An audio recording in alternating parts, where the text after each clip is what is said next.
Hey everybody, I just wanted to make this quick video about this plugin called C-Suite, and it actually cuts off all of the room noise that's around me.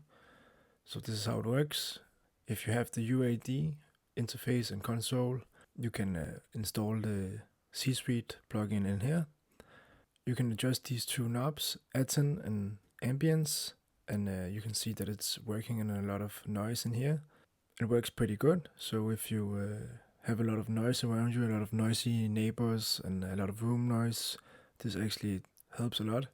If you still need to cut off some noise for some audio clips and stuff in FL Studio, there's also this plugin called Clarity by Waves, and you can just turn on the knob and it will also cut off even more ambience. Yeah, so this is the two plugins that I would recommend: Clarity VX and C-Suite by C-Vox.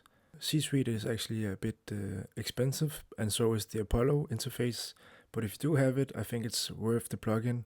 It's the only plugin I bought because it helps with the mic. If you have a mic that takes a lot of noise in and the room is not adjusted. So yes, hope you like this recommendation and check out my other videos. Have a good one. Hey!